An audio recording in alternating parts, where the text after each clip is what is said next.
Hey, good evening, everyone. Welcome to another CAF update. It's number 11.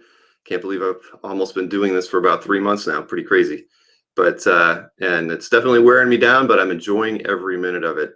I've really had a busy week, and I'll get into that in a little bit, but I have to get one little bit out of the way. No dealers sending me any shirts or anything to wear, and so I'm going with my own thing tonight. I found this humorous. This thing will save you. My advice this evening will save you money on the holidays or anytime you need to give a gift to a friend. The website is $6shirts.com. They do not pay me for this. I'm not a paid affiliate. I am just a client. Every Christmas I'll buy a couple of these, and they literally do only cost $6. So now my kids know where they've been getting all their holiday presents, as does my wife if she actually takes the time to watch one of these. So $6 shirts, excellent gift idea. So as far as this week goes, it's been really crazy. Usually, as you know, Tuesday nights we do the Comic Art live chat with Glenn and Will and Mike, but this week it was our off week. So I interviewed Larry Wilson. So I had a lot of prep work for that, and it turned into a really great interview. It was a lot of fun. I got a lot of good feedback after that was over. Then yesterday, I had an interview with Robert Dennis. He's a comic art restorer. He's probably the most well-known guy that's out there. He's been doing art restoration in the comic field and illustration field for over 20 years. And I didn't think I was going to get him into an interview because he just didn't seem like he really wanted to do it. But fortunately, he finally agreed. We just couldn't get a time down to do it. And so in the evening, so we could do it live with like we're doing this evening. So what we did was a recorded interview that lasted almost 2 hours, and it was probably one of the most fun interviews I've ever had. He was really informative. I learned probably more than I ever wanted to know about comic art restoration. It's going to really, I think, for all the people who have questions about what goes into comic art restoration and maybe some of the things that get done to pieces of paper to make them look as good as they did the day when they were put on the press to be printed, it's going to be a really great bit of information for the hobby. I think, I was really impressed. He knows a lot, and there were things done that I would just never have guessed people do to do art restoration. It was pretty amazing. But what we're going to probably do is on Monday, I will post that, and I'm planning on probably doing it at 9 p.m. in the evening, so it kind of sticks with our 9 p.m. show schedule. So look for that next Monday, and I definitely think it's going to be a real asset to the hobby to have that information out there. And I think it's going to be good for Robert because he's pretty darn good. I think he's going to probably get some work out of it. So that's kind of been my week. Now, the other thing, just because we've been so busy with a lot of different stuff going on, we've almost got the IX Arts online show done. Very close anyway. I can't say it's done because if Pat's watching, he's going to be wondering why he's not able to do what he wants to do with it in the next couple of days. But the webinars are starting tomorrow for him. And so we're nearing the end of that project. But going through all this work that we've been doing for that, and with Comic Art Live coming up in the middle of November, it's really kind of shown my wife and I that we're at a point where we're probably going to end up having to bring on someone else to kind of help us. So if anybody knows someone who's kind of a jack of all trades, designer / sequel programmer, to, maybe not, they don't need to be the best. They just need to be interested. And if they like things like we like related to comics, comic art, send them my way, because I'm definitely going to be putting a few posts out there on job boards and whatnot, just to see if we can't find somebody. It's definitely not going to be a full-time job to start, probably something more like part-time, but it will help us get more things done. I've got one dealer site that I have to do. I've got another one that I'm probably going to be doing, and you mix in Comic Art Live and all the things that we want to do there, and all the updates that need to get done with CAF. My wife and I can't do it all, and it's just, again, it's surprising. Since COVID started, we've just been 10 times busier than we've ever been before, but all for the good. So Dan is in the green room. He's my guest tonight, Dan Podeck. I don't want to leave him waiting too long, so I'm just going to jump in and go through some of the the stuff we wanted to report on today, like we do every week. I'm going to start off with the Comic Art Dealer Report.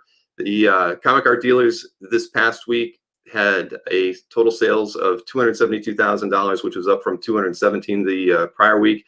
Obviously, I'm only reporting on the dealers that I know, so that's probably only about a third of the sales that occurred from dealers in that past week. So it's not the perfect reflection of everything that's out there, but it's clearly, a fair amount. So let me show some of the pieces from this week that were in the top 5. First up is this Jim Lee Scott Williams piece that was sold by Albert Moy for $25,000. It's the second highest sale of a Jim Lee piece by Albert this year. It's the Robin 80th anniversary cover. Next up is a piece by John Buscema and Frank Giacoya. It's the title page, The Submariner number 5. It was sold by Romita Man. $20,000 asking price, of course. Now, this was a complete issue sold by Felix, artwork by Nick Klein, Thor issue number 5. It was just the interiors, not the cover. Sold for $15,000. This is also a Thor complete issue sale. Nick Klein, again by Felix, for $12,000. This is the, I believe, the cover. No, this will be the page 1 piece from it. Again, no cover, all interiors. And then next up is this amazing Hulk battle page from Eternals. It was sold by panel page art for an asking price of $10,000, and it's getting a lot of views on CAF and the new gallery owner, the person who owns it. So I'm sure that might be in our report for next week. And lastly is another Nick Klein piece. It was the cover to Thor number 1. It sold for $10,000 as well. And I remember when Felix offered the piece, I think it was more of a, if we get the right offer, we're going to sell it. And I guess $10,000 was the right offer, and it sold. So this goes to show you, you know, sometimes you can pry a piece out from an artist who wants to hold on to something that's really important to them if you make the right offer. So for that week, the top seller was Albert Moy. He had 47 sales that amounted to over $87,000 in sales. Berkey from Romita Man was second with 22 sales for just over 65, and Felix came in third with 41 sales and just under $64,000. So, you know, a solid week definitely for the dealers that we track. And again, as everybody needs to always remember, asking prices are, you know, that's what we know the price was when the piece was marked as sold. We never know if there was trade involved or if there was a negotiated price down, or maybe it was partial cash, partial trade. You never know. I can only tell you what the price was when it sold. So, or when it was marked as sold by that dealer. So next up is the auction houses. Now, the auction houses had a unique thing going on last week with Heritage. On Saturday, they did have the Hero Initiative auction that was for the Batman 100 covers, where all the money that was raised by Heritage, including the buyer's premium, was given back to the Hero Initiative for that auction. They had, I believe, 110 lots, and I think they raised around $118,000 to $120,000 for Hero. So that kind of gets added to the auction house figure for the week. The auction house figure for the week was $360,000, and that was up from $289,000 the prior week. So those pieces, I can give you a quick look at those as well. We'll start off with eBay. This was it's an early image comics piece by Jim Valentino from Shadowhawk number 1. It actually sold for $10,000. I actually never read Shadowhawk, so I don't know much about it, but a historic piece for that. Next up would be this John Buscema Wizard of Oz page. It sold for $6,500. And this last piece is actually a complete story by Eric Larson. It was digitally inked by McFarlane. It's from Spawn 199. So it's 20 pages of original art, sold for $4,499. This is from Heritage. It's a Jim Lee, Richard Bennett Wildcats page from issue 8. It sold for $5,280.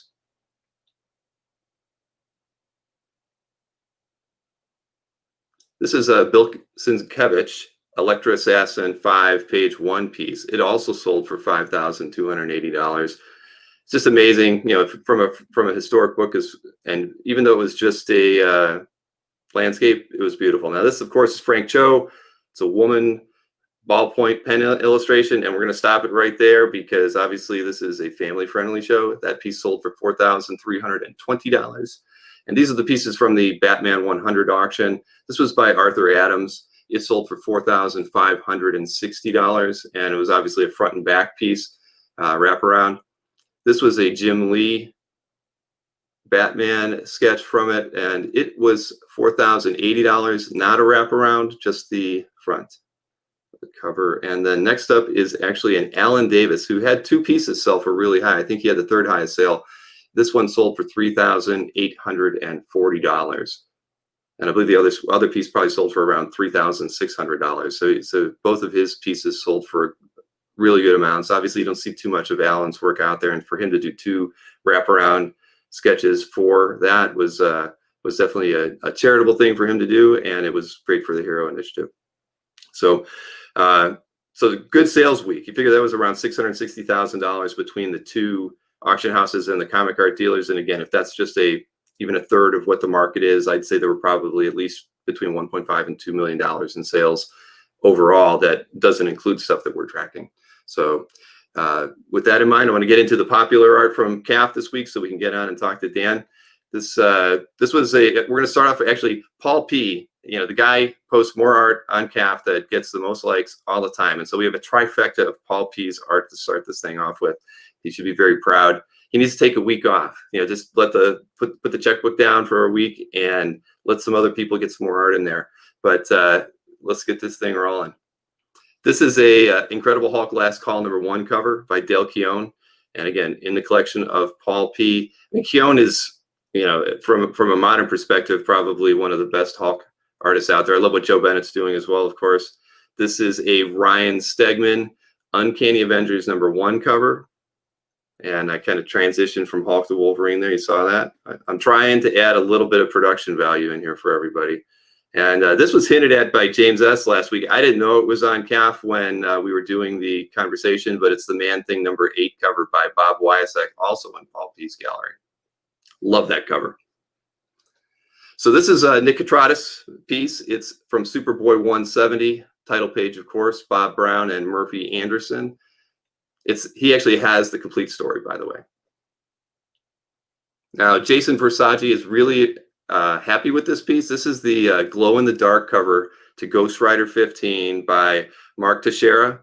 And, I mean, everybody saw this cover, you know, when it came out and loved it. And it was such a, you know, it was kind of a gimmick, but it was what it was. And this is I'm going a little too slow here, John Byrne, Gene Day, Avengers 181 end page, Robert Fry collection. This is the Resurrection Man #7 cover. Great combination of artists with Tom Greinberg and Jackson Gweiss in the collection of Octavio Carbank. Now, this is by Bruce Timm. I mean, I think this guy has a chance to break really big in comics, if you ask me. This is a Amazing Spider-Man 850 cover in the collection of AMR 1. Up next is the another piece owned by Octavio. It's the Amazing X-Men #4 cover in the collection of Ed McGuinness and with the artists Ed McGuinness and Dexter Vines. Told you, I'm tired. And up next is Jason Schachter, who will be joining us next Thursday. This is by Jim Balint. It's a Catwoman and Batman piece. I realize that looks like it might be an R-rated image, but she does have a top on. And next up, of course, is another Ed McGuinness piece with an inker by the name of Nam, whom I'm not familiar with. This is in David Sun's gallery, and it's the cover to Cable 59. It's a promo cover from 1998. Now, this is in the collection of JD. It's Jim Lee and Scott Williams, of course. It's the new 52 as a free comic book day cover, 4-page spread. Pretty dang impressive. This is in Greg Goldstein's collection, art by Neil Adams and Dick Giordano. It is Brave and the Bold, it's an 81 issue, number 81 page. And lastly, in the collection of Michael Wygant is a X-Men 14 page by Andy Kubert and Mark Pennington. I always loved Andy's work in this period of X-Men, and he's kind of the person that I always look at and think, I wish I could have some pages by him. I bet you Jason might be able to hook me up if there's any floating around. I should talk to him about that. So that was the update for the week. And of course, that was for the period September 14th to the 20th. That covers all of that information. There's going to be a link in the YouTube feed after this that you can take a look at and look at all the artwork in more detail. But let's get past that and bring in my guest for this evening, Dan Podeck. I've known Dan for a long time. He's a great guy. He helped me organize the first we can't call it Comic Art Live. It was more of a ad hoc Comic-Con on CAF in March when things were starting to just go to hell. And it was a lot of fun working with him on that. And so when a piece of his came up last week, I thought, this is a good opportunity for me to talk to Dan live. So here we go. Hey, Dan, how are you? Hey, Bill, how's it going? It's going well, man. It's good to see you. So now, are you based in New York City?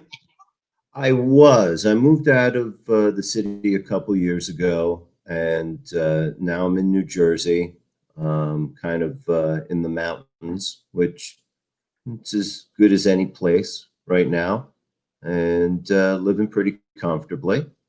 Uh, Good to speak to you. I think this is probably the easiest way to actually have a conversation with you these days is to get on one of your broadcasts because you are a busy, busy guy. You are creating content. I mean, I'm signed up for the daily emails. Um, I try to watch the videos. I don't have time to. I don't know how you have the time to even make them. So, when you invited me on, I took it just because what are the chances am I going to have to chew the fat with you, Bill? I agree. I agree. I've been lucky. I have had Colin Solon, he's been helping me write the daily ones. So fortunately, but even not having that to do every day, it's an amazing amount of work that we've been doing. But it's fun. I'm loving every minute of it. Look, I can tell when people are doing it and like I got to do this, and when people are having fun, and you're having fun, which is great. There isn't a lot of content. Everything's being put on the internet right now, and you see things are happening. And without you, I would be missing at least half of it. Like what you just went through on your sales report, that Shadowhawk splash page from one. I saw that maybe 2 weeks ago, 2.5 weeks ago. Someone posted it on a Facebook group, the one that was put together by Frank Giella. Yeah. And it's like, hey, I've got this old Shadowhawk splash. What do you guys think it's worth? And he was getting answers like $400. No one pays money for Valentino shit. I mean, stuff. So it's like 400. No. That guy was too harsh. 1,000. So it apparently sold for 10K. Are you sure about that? Yeah, I get all the data comes from eBay. Basically, we get reports at the end of the week that we download and import into our market data, and it comes directly from their sold stuff. Now, somebody could back out of a deal or something, and that would make that sale be inaccurate at that point. But it did sell for that. I don't recall if it was a buy it now or if it was a straight up. Buy it now. Yeah. Okay. Well, there you go.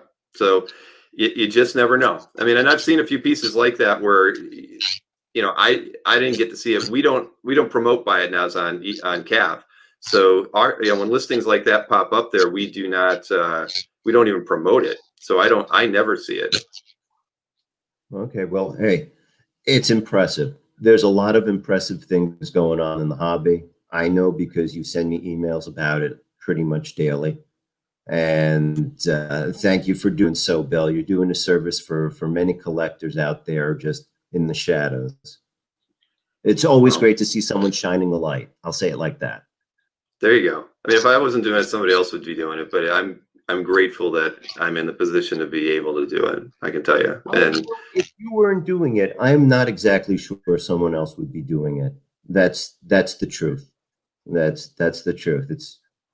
It takes a certain combination of circumstance and passion, and just there's a long-term mentality to it that really doesn't lend itself so much to the business types. Collectors get it, collectors who are, I'm getting this piece and isn't this cool and it's going to be in my closet for the next 20 years. And, those guys get it. But, you're doing a lot of business right now, and business wise, guys are very quick, especially in this hobby. I just found so and so. I'm going to get this thing slabbed and flip it. When I hear about what's going on with cards and with video games, it's all very, very exciting. But what we do is, well, it's still exciting because the numbers are climbing. The expensive things are really getting expensive. But there's only going to be so much vintage stuff, only so much comic art out at one moment, showing up at any given time. It's more of a long-term mentality. Did you go to Comic Art Con? Yeah, I made a very brief appearance. I know some people think that Joe was crazy to do it. I will say that I almost always go to the NJ Comic Con. I've exhibited there a bunch of times. And even on a good year, overcrowding is not the biggest issue they've got.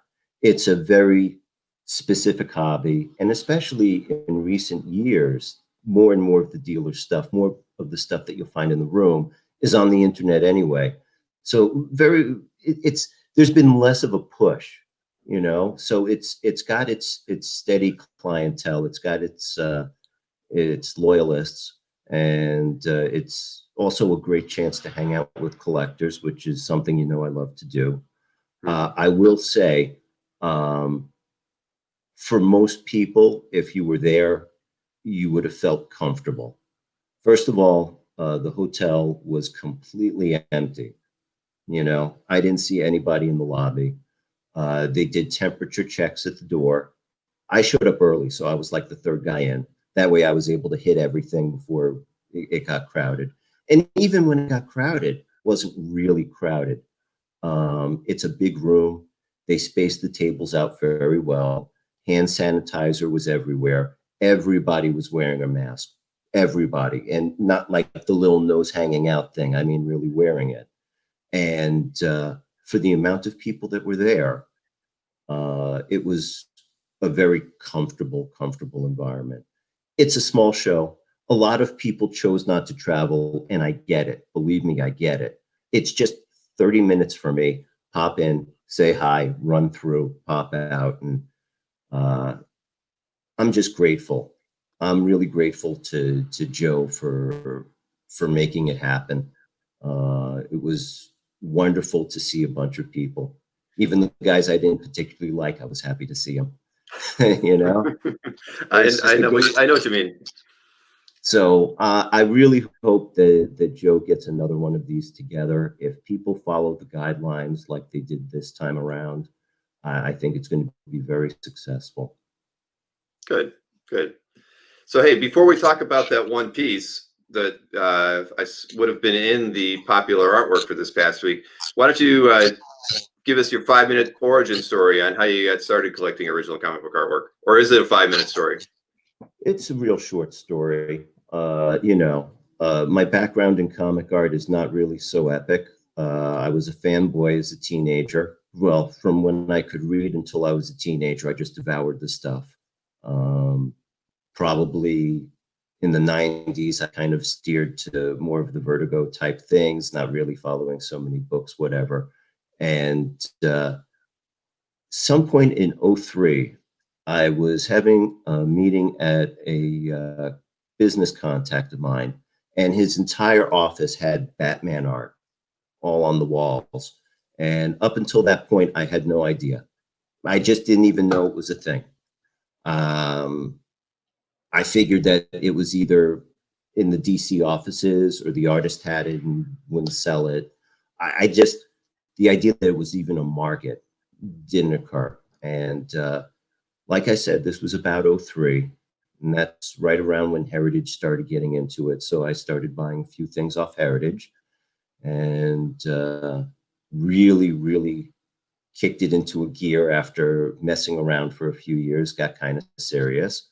And, I just enjoy it. I've enjoyed the hunt, finding something nostalgic, something really beautiful, digging around, finding little stashes, hanging out and meeting other collectors, something that I used to do for a bunch of years when I was in Manhattan was do comic art meetups. And we just have a bunch of guys over and bring some art, nothing fancy required, but, just something to bring. And it was great. It was great to talk the hobby and see new art in person. And, I was exposed to a lot of new artists and talk shop, and it's been very rewarding. The comic art itself is fun to collect, but doing it socially has been a lot of fun. So that's what kind of keeps me around and active, and the reason why I said yes to this. Now, you did a lot of those meetups at the Illustration House?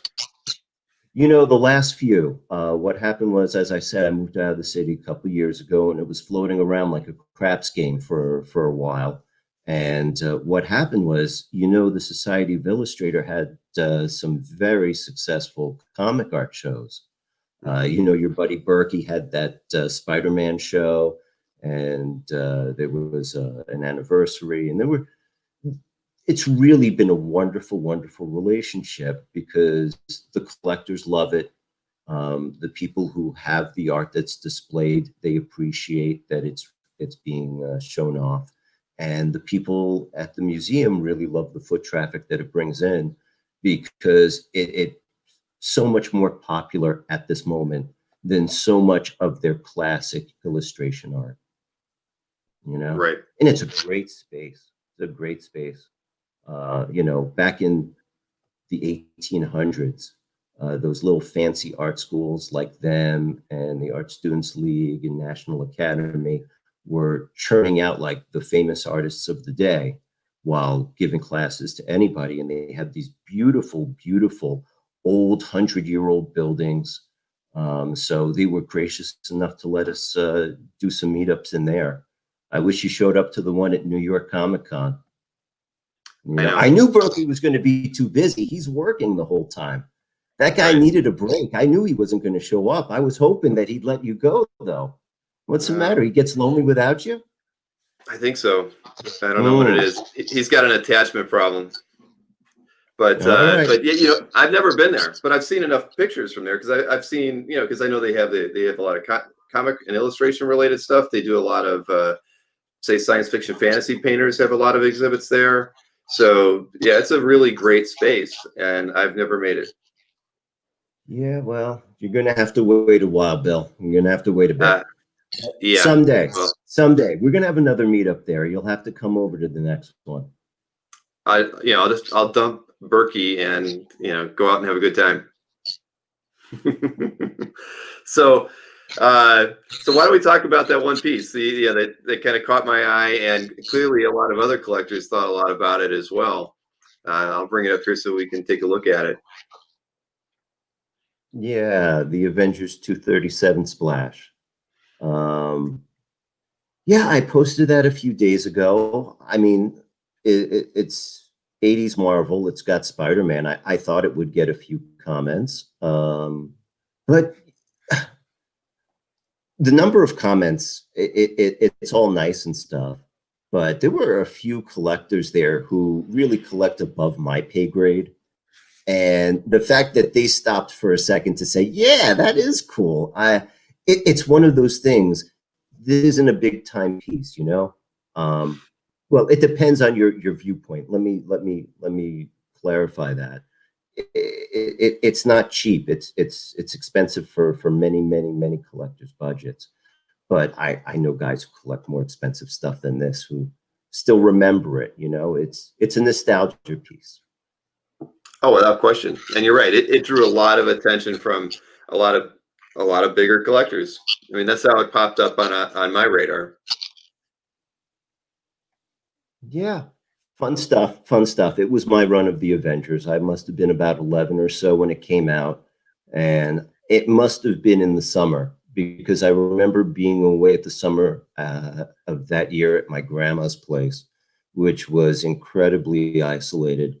And, most of the pages are just burned into my mentality. If I see them, I'll immediately get that little bit of a rush. But I also think, besides the nostalgia, I just think it's a good splash.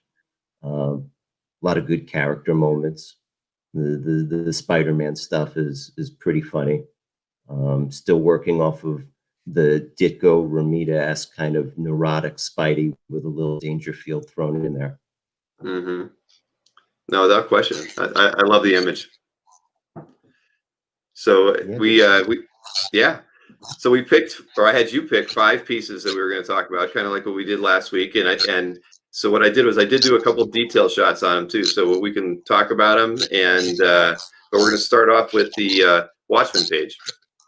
Oh, I'm so glad you started off with this one because this is the easiest one for me to talk about. I always wanted a Watchmen page. I think that's on a lot of people's checklists, and it would be tough to pick up now, but they were never really that cheap. or plentiful. And it's really tough choosing which is going to be the one you go after. I mean, we were around when all the covers showed up, but I never really dug the covers. I understand why they should be worth a ton of money because they're the Watchmen covers.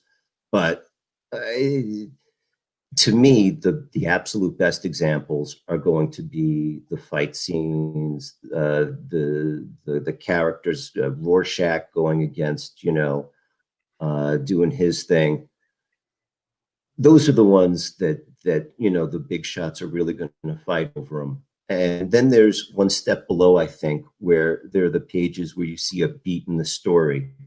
And this one really stood out to me. This was the one I was going to go for because it not only is it a splash and features the death of a lot of the tertiary characters, but there's a lot of symbolism here. There's a lot of callbacks to earlier issues. You see the covers with the radiation symbol, and the perfume bottle is down there at the bottom of the image.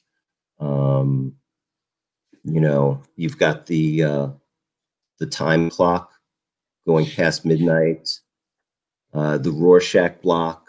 I think there's like 4 or 5 covers kind of scattered around in the image. And it's also very much a beat in the story, I would love to have all the main characters on my example, but when I think of how many pages I would like more than this, I'm really very, very glad I was able to get this one. Oh, without question. I mean, this is one of the most memorable moments from the entire book. Oh, yeah. Yeah. All right, let's see. The next piece. This is a very fun piece. Oh, geez. Yeah. Listen, if the Avengers 237 splash was like a mug full of nostalgia, then this would be like a whole bathtub for me. I was really not following Marvel comics. I just kind of was shifting away from Archie's at this point. And I was picking up a few of the Marvel things, but didn't really know much about the universe when this thing came out. So I got the Contest of Champions, and it was definitely interesting. But this double-page spread, it just sucked me in as a kid. When you talk about an image burned in your mind, this is burned in my mind. And I love showing it off to collectors who are the guys who are my age remember this. A lot of other collectors might not have read it. It wasn't that big of a series. And I love to ask them, hey, who do you think drew this? Who do you think the penciler was? Because if they don't know ahead of time, they never guess. No, I actually, I do, but only because I checked your gallery before we started talking, because I wouldn't have thought it was Romita Jr. either. Yeah. This is very early on when he was very much committed to what I call the Marvel house style. And Marco Sank's very sharp. And, his style evolved into something that's a lot more sleek and very collectible, and just maybe coincidentally a lot easier for him to crank out books with. But the old stuff was what I'm really attached to. I mean, not a lot of people call this his peak period, but I'm a nostalgia fan, so this is my Romita Jr. peak period piece right here. Sure. And well, as a story, a lot of people really do love this story as a classic period for Marvel, and one of those big, first real big event books for them. This was supposed to be a Super Olympics thing. This wasn't supposed to be Contest of Champions. It was supposed to come out with the Winter Olympics. They wound up doing the art like in 78, 79. And by 80, I think the Russians boycotted it, and it kind of lost a lot of its luster. And they had all these pages sitting around, and they just kind of crunched it in to make Contest of Champions. And it's worth noting, if you check out the piece on my CAF gallery, if you check out the additional images, there's actually a bunch of changes they made to make everything fit into continuity. Like you see how there's like a weird little stat shape on the Hulk's shoulder. That was actually Giant Man. The Hal Foster, was that the guy's name? That character of Giant Man who was out of continuity at the time. Wolverine in the original version was actually going to be Yellow Jacket, which is why the Wasp was flying off his shoulder. And he was already done with that. The Yellow Jacket character was retired at that point. To make it current, they drew a Wolverine on top. And Captain Britain used to be Captain Marvel, but they just killed him off. That's funny. So what year did this come out? I want to say this was 82. I want to say this was 82. So they had to sit on this for 4 years. They had to sit on this for a while, yeah. You know, it was just sitting in the office until they figured out how to get, I think it was just to get the artist paid for the pages, really. I think they're just trying to get these guys paid. And I don't blame them. Look at all the work they did on this piece. It was a very well done series. Hey, speaking of which, I saw that a page from issue 3 just sold on eBay for like over 5K. Is that in your data, Bill? You remember that? Was that this week? I think so. I think that was within the last week. There was a page that had been floating around on and off on eBay for years. And I think it finally moved to 5K. So very few pages to be found. Right. I'll have to take a look. I'm not sure. I don't remember that being in my top 10. I can tell you that. You know, sales are so crazy on eBay right now. It might not have made the top 10. It's possible. But yeah, I'll check it out and let you know after the show. Sure. Oh, yeah. Drew Friedman. And first of all, he's a great illustrator. And he's still doing work today. And it's really, he's come quite a ways as an artist. This is from the 80s when he and his brother had this idea that they were going to redefine comics. And, you know, I don't know what the deal was so much with the brother, but Drew had this insane style where he would, you know, do the outlines. And instead of shading, which is what he does now, back in the 80s and early 90s, he used to stipple. He would just make little dots to create all the textures, all the lines, the liver spots, every detail in the background. It's all just this insane pointillist painting. It's a brilliant and, like I said, completely insane technique. And he's the only guy I've seen even try to do something like this. I mean, just dots. And you see how wet that guy's beard looks, and the wrinkles and the spots. I mean, it's what Drew really was amazing at. But unbelievable technique. I used to read his stuff in the National Lampoon, the National Lampoon, back in the early 90s when I was in college. And I knew right away this guy did amazing stuff. So I think it was part of the Eric Sack collection that came out a few years ago. And it's just charming. It's fairly small piece. And I have to think he'd ruin his eyes if he kept doing it like this. But for a few years when he was young, he was doing the kind of art that no one had ever done or ever would want to do. So I'm very glad to have one of these pieces. It's nuts. I love it. Now, what was it published in? This one is actually from American Splendor. The guy on the left is Harvey Pekar. You know? That's what I thought. Yep. Yeah, so this was the late 80s. I think it's dated 1988. And oh boy, he was really in full bloom. This was the period where he was putting as much work as he ever put in. So great to have something from this period. Love it. Excellent. Now here's a good one. I remembered seeing this one come up, and I thought this was a absolutely fun piece by Sergio.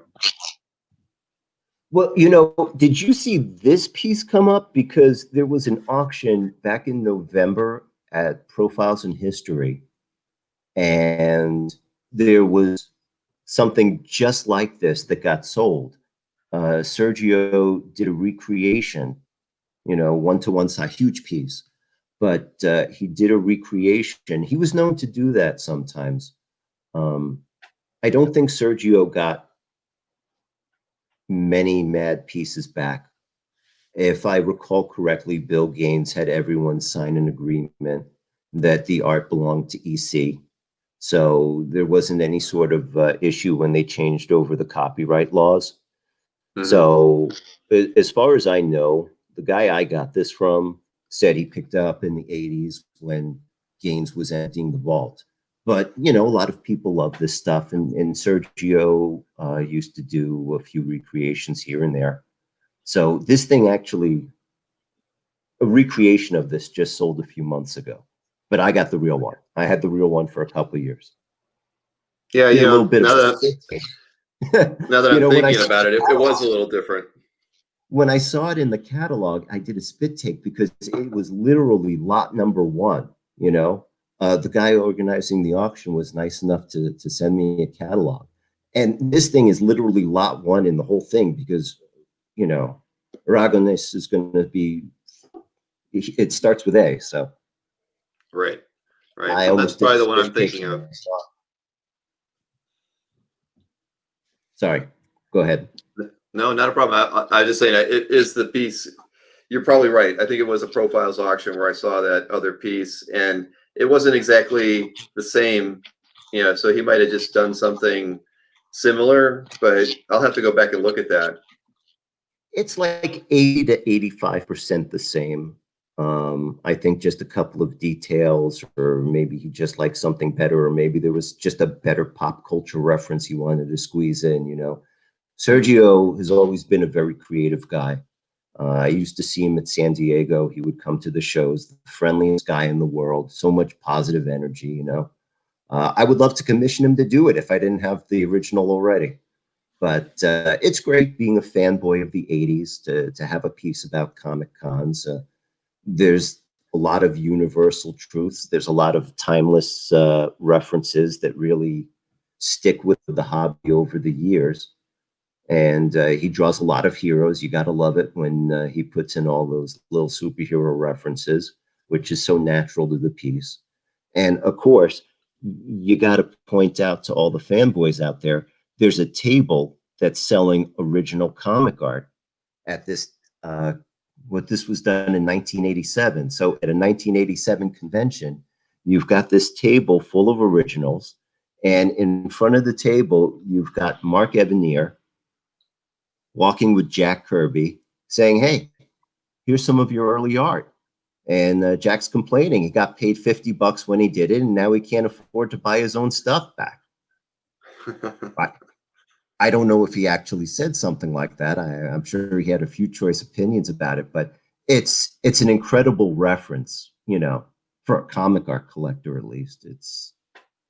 It's one of Sergio's better pieces. I'll say that. I think it's a top piece. Love it. You can just look at it for a while, Oh, it takes a while to work through. Now, well, who's the dealer you think behind the table in the drawing? Oh God, this is going to be back in the 87. I mean, you tell me who was active in 87. I mean, this is before both our times. I mean, I don't think Berkey could tell you. I don't think Will or Glenn. You got to go into the Wayback Machine and talk to George Hagenau or something. You've got the Rolodex. You've got so many guys on your show here. Talk to one of the original guys. This is so above my pay grade, but it wouldn't surprise me if it was a real character. Sergio was good like that. Yeah, probably someone like Mitch, maybe. Man, you're not giving Mitch any credit, are you? Listen, I never said Mitch was pretty, but I think you looked a little better than that.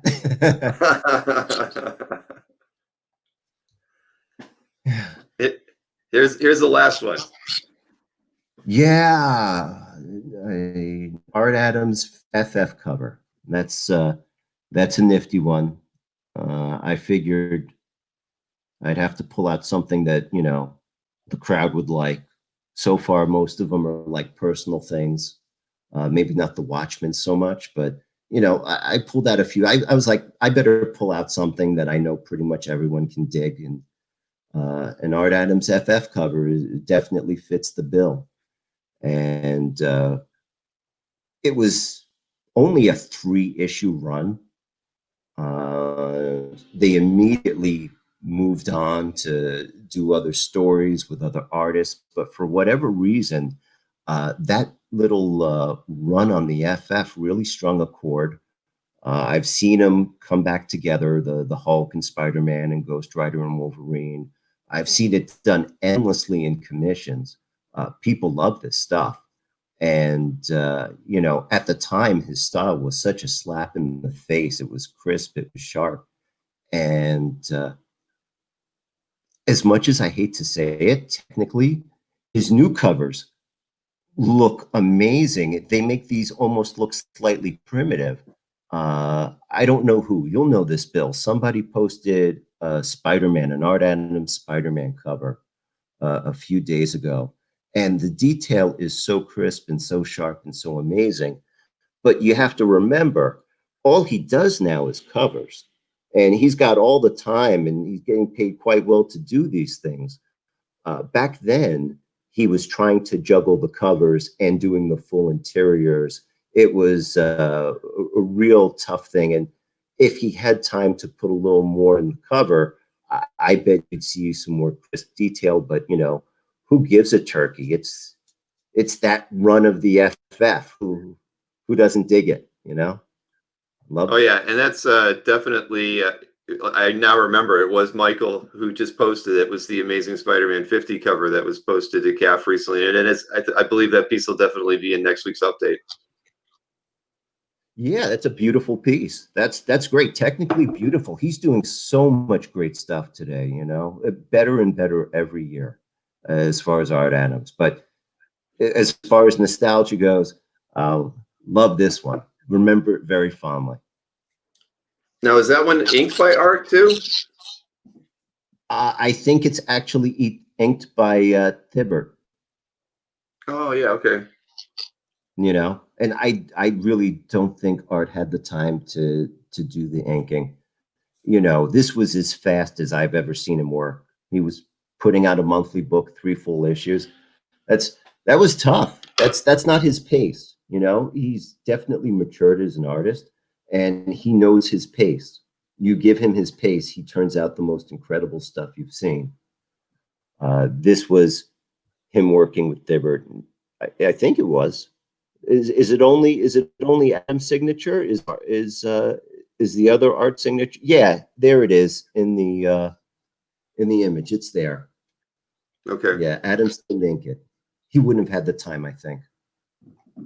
Not if he was doing the interiors too. Yeah. But hey, man, we all remember it. We all remember it. Oh, absolutely.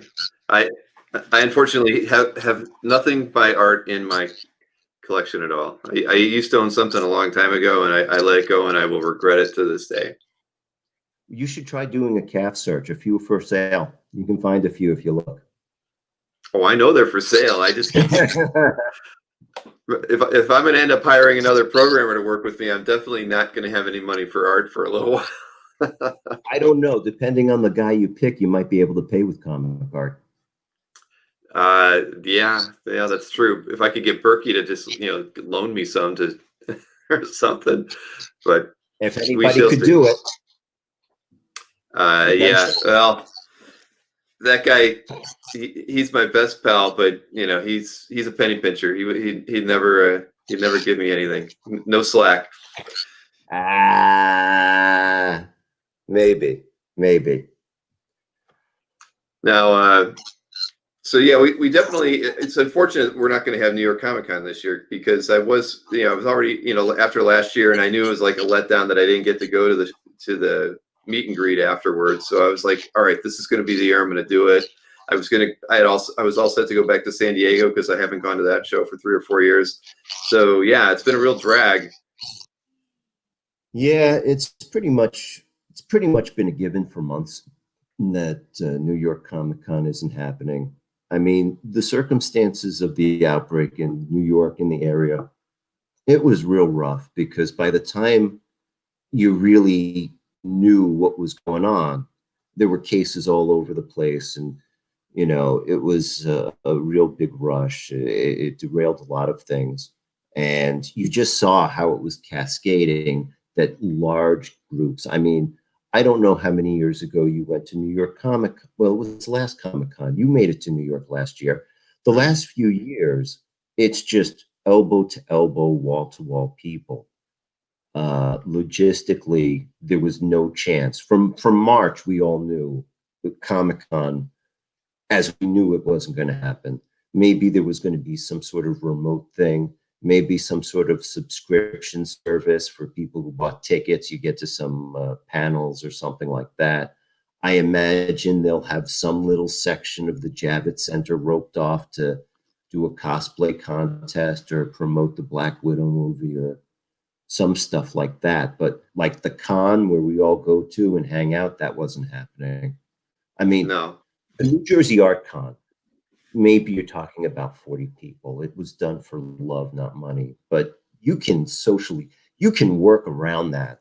There's no way you can work around 100,000 plus attendee show. No modification was going to be good enough. None. Oh, No. and the line No, for the bathroom, forget it. Yeah, no, I know. But I was already contacted by Mike Negan, who handles Artist Alley for the show, but he also handled that charity auction that they did every year.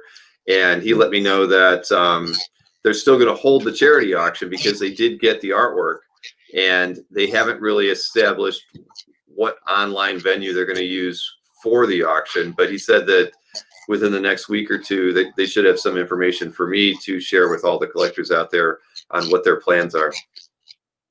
They should just hire you to do it, man. You've got the architecture. Every single collector, anybody who collects comic art, dude, if they don't have a membership, they hit your site. I mean, really, if they're going to reach out, you got to do it. It's got to be you, Bill. It's got to be you. Well, not this time around. Maybe next time. But I told him that I'd be happy to kind of do any PR work that he needs because I mean, in the past they always had a lot of I don't know. They had a lot of good momentum going into those auctions to kind of promote them. They always had Steve Barak running as the auctioneer, and so he would promote stuff ahead of time. So I told them, whatever help they need to get the word out, I'll do it because they always had some nice pieces get turned in for that auction. It was it was like a lot like the Heroes auctions that I used to attend, where the artwork that was always a lot better than I always expected it to be. Yeah, listen, it's great. I want to see more of this stuff continue. We've got to figure out ways to work around it. I mean, we're all feeling it out. The whole idea that there's no room for error is not something that we should consider. It's just do and build from there. That's why I'm loving seeing all these broadcasts. That's why I love seeing what you're doing with these shows. A lot of people give me credit for that first March show that we did on Comic Art Fans, which I call CAFCON. But the truth is, and I'll let everyone know this right now, I did like next to nothing. Really, I just said, Bill, we're not going to be doing shows. We should do something on CAF. And you pretty much took everything from there. I might have suggested you put a button somewhere on the site. That was all of my involvement. I'm convinced that you just added my name to it just in case it was a horrible disaster. There would be someone else to blame. But you know what? It turned out fine. And I keep getting credit for these little art cons that you do, even though I have zero involvement whatsoever. So keep doing them successfully. I need the good press. Well, that was it was an odd time because when you had asked me to do it, I was already working on this new programming for the art reps on CAF, and when COVID started, I was already formulating the plan for Comic Art Live. And so when you came to me saying you wanted me to do something, I was like, I can't do anything. I'm already, 2 weeks into doing this other programming that's going to be a show that I'm still kind of formulating in my head. But I knew that, I knew you were right because there was the Comic Art Con was just getting canceled. And I thought, all right, it's the right time to do something. So even the thing that we put together for you was about as simple as could be. Because remember, I had everybody put CAFCON in their titles. And then what we did was I just created a search page for that keyword. And then when we turned it on, everybody, that page would just show things that match that keyword. So it was the simplest thing for me to do. Yeah, well, look, it was primitive, it was quick, it wasn't pretty, but it did the job. And like I said before, that's the important thing. Like, these guys are still going to do their auction, New York Comic Con or no New York Comic Con. That's great. That we were able to do a quick little art con, even though Joe couldn't do his that time around. And really, it was a great morale booster for me. I think it was a successful show. I'm sure whatever you're putting together next time is going to be a lot more polished and it's going to be amazing and all that stuff. But, it doesn't have to be perfect. I hear you talk about doing things perfect. You want things done right. I get that. But it really is more important to do things than to do things perfectly. And I'm really glad that you keep doing things. That's great for the hobby. And just by doing this, you gave me a chance to catch up. Otherwise, like I said, you're way too busy to just chew the fat for an hour. No way. No way. I'm glad I could squeeze into the schedule. No, it's my pleasure, man, and definitely the next show is it's not gonna be as epic as I was hoping it to be because now I'm like 6 weeks out. I'm really just getting started on it again, and at the end of the day, it's gonna be good, but it's not gonna be great. I'm looking at it's going to be next great, May Bill. show. It's going to be great. It's going to be great. It's not going to be good. Okay, how about that? It'll be fun. I can guarantee that. Well, thanks for making the time for me. It's always great to chat with you. Likewise, Dan. We're hitting about the hour mark. That's when I get tired. You've got to do something. You can't sit in front of this camera all day. You've got things to do too. So why don't we put a poll on this? Yeah, sounds good. All right, Dan. Thanks a lot. Thanks everybody for tuning in tonight. Dan, I'll definitely check into that Contest of Champions page and see if there's anything in my market data. I'll let you know. Yeah, let me know if you have any other pages. I'm really interested to see what they're selling for. All right. Bye, guys.